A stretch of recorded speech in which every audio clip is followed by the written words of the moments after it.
Hi guys, welcome back to Creatures, Caverns, and Crafting. Today we're going to do a quick and simple build. I have in front of me the Mutant Crawl Classics Incursion of the Ultradimension module. Really cool module. If you haven't had a chance to play it, highly recommend it. We're going to zoom in, give you kind of a better idea. Basically, this is a large metallic structure that's been underneath the sea for who knows how long. We're going to be creating this out of some foam board today. It's going to be a really cool build. To start off with, I'm going to mark about 5 inches on this. We don't have to go really big on this project. Again, this is only going to be a set piece. Once our players enter inside the metal structure, I'm not exactly sure you'll even use it afterwards. So, real quick and simple build.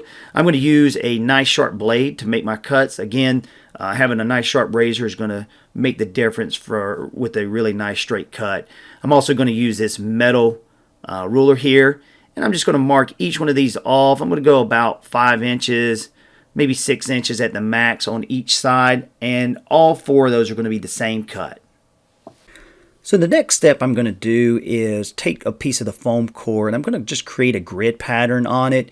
I want you to notice that I'm keeping things very light and I'm keeping the paper on the foam core. This is so if I make a mistake, I haven't indented into the foam core yet and I can just easily erase that and come back to it.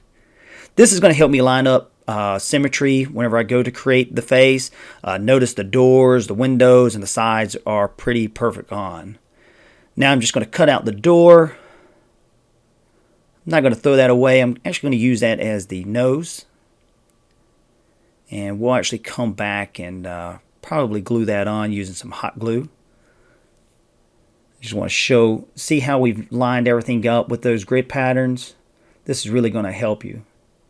Now, I'm going to take a black pen and I'm just going to indent the foam core through the paper. We're just going to work it down. We don't have to go extremely hard. And then once I have the pattern, I can go ahead and start tearing the piece of paper off. Here we go. Now, if you have trouble removing this, what you can do also is use some hot water.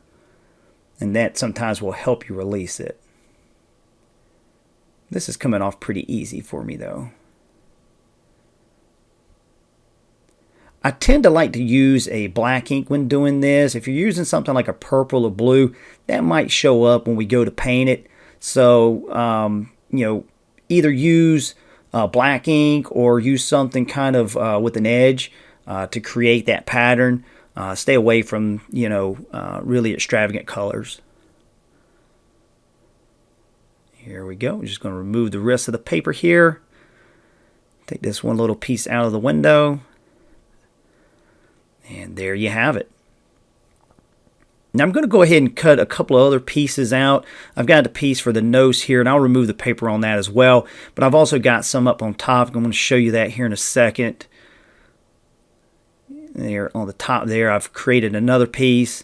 And I just want to show you these other 3 pieces. I've created a door, and on these last 2, all I've done is just traced a simple design. That's just to keep things interesting.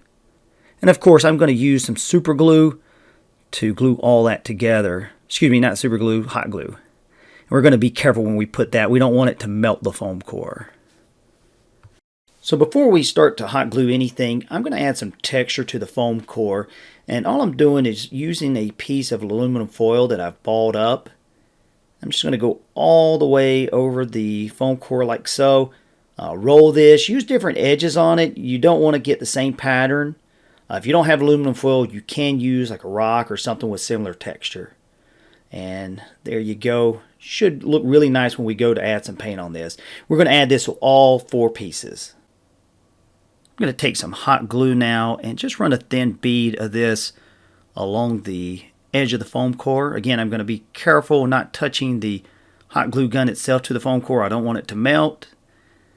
And I'm going to take the front portion of the structure and just adhere it like so.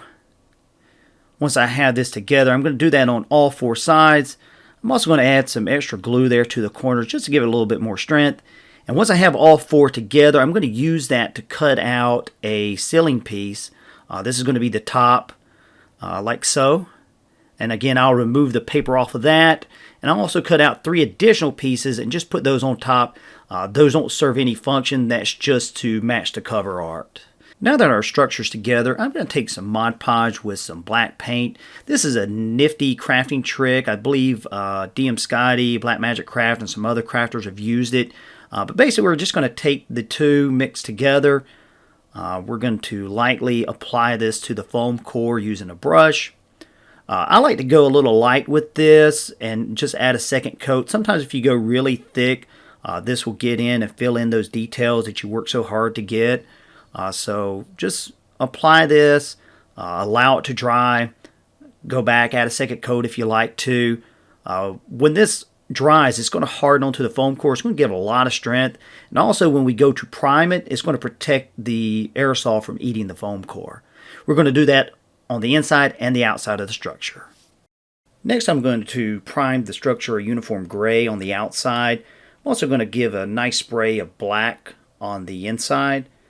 I'm going to allow that to dry, and then I'm going to take some green stuff. I'm going to just roll out some small pieces like so. Stick those down, and I'm just taking a sharp tool and just making some indents here. This is going to look like barnacles whenever I'm done. It's going to be kind of hard to see that until I paint it and add some wash to it. But believe me, it's going to look really nice once we get it done. We don't have to go really crazy with this. We can just add a few spots. If you don't have green stuff, you might could experiment using some hot glue or maybe some paper mache. Here I've added it to several parts on the wall. I'm just going to give that a couple hours to dry. We'll move on to our next step. I'm going to go over the entire structure using this Citadel Technical Oxide paint. And to make the application easier, I'm going to use this airbrush gun. If you don't have an airbrush, I don't want to dissuade you from the project. You can easily do this just using a brush and thinning your paint out. Here I'm just applying light coats.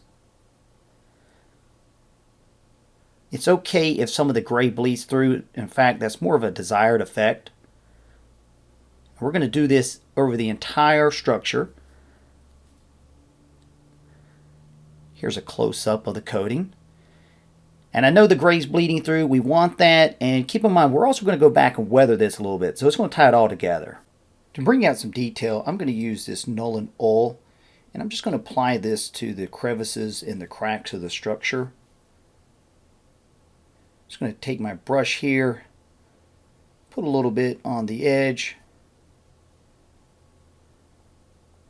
and just start applying like so. And again, I'm going to apply this to all of the recessed areas, even some of the edges, the windows. A little goes a long ways with this, but it is very forgiving. This is what it should look like once you're done. Notice I've applied some here on the top. If you have a mistake, you can use a little water or a napkin to blot it.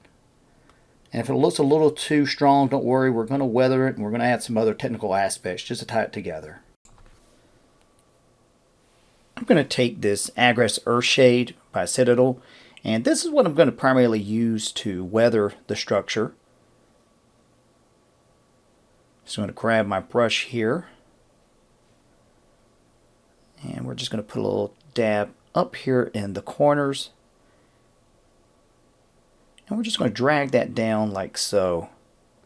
This is going to give a nice effect, like water's been pooling and running down the structure. And we can even go in here to the recessed edges and do the same thing. And I'm going to do that all along the structure. Next, I'm going to take this metallic paint. This is a copper by Folk Art. And I'm going to take a relatively dry brush to do this. Just dab it a little bit. And what I'm going for is more of like a patina look. Keep in mind that this is supposed to be a metallic structure. We already have the oxide on. And now we're just going to apply this copper. It's going to give us a really nice look. I like to apply this towards the edges, maybe some small parts in the center. This is primarily going to just grab your focus. So you don't have to go really crazy with this. Blot it out with your finger a little bit here if it gets too thick. Like so. And I may even take a little bit and apply it here next to the nose. I think that's going to give it a nice depth look.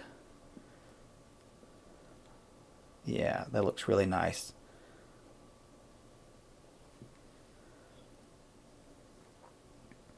And we'll just rub that like so. Already looking really nice. And we're going to go all over the structure with this as well. Just pick out key spots. And then we're going to go back and add a few more details to this. Paint our barnacles up.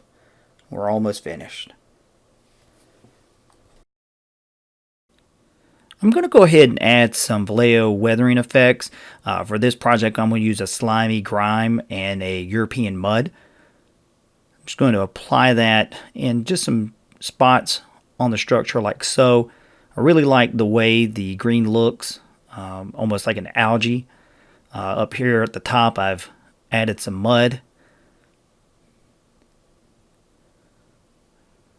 Looks really nice. We can also put this around the barnacles, and that'll give it kind of like an extra layer of detail. Speaking of the barnacles, what I've done is painted these a off-white, and I'm just going to take a little bit of the Agreste Earthshade and apply that like so. And this is really just going to bring out those holes there. We'll get this one as well. And of course, we'll allow that to dry. And we'll move on to our next step. To create the bars on the front entrance, I'm simply going to cut up some Q-tips. Here I've pre-drilled the holes in the entrance, and I'm just going to stick those inside of the holes like so. Just to secure everything, I'm going to use a tad bit of hot glue, just a little bit. Also want to note that whenever I went to pre-drill these, I was careful to keep this towards the back. You don't want to ruin all your hard work and have a pin or drill go through the front. Here I've secured everything down. Notice I've also put some foam core over the entrances. I'm going to paint these. This is going to add a really nice effect.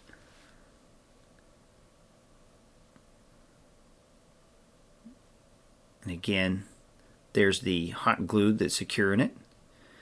Here I've added some black paint to the front entrance, and I've added some white to the side entrance, and I'm going to paint these and finish them up now. The last step I'm going to take is using this Minwax polyurethane. This is a clear satin spray, and I'm just going to hit the entire structure very lightly with this. In fact, I may let it dry and hit it with a second coat. This is really great stuff. When it dries, it's going to protect the paint, and it's actually going to harden the foam core, adding an extra level of strength to the entire structure.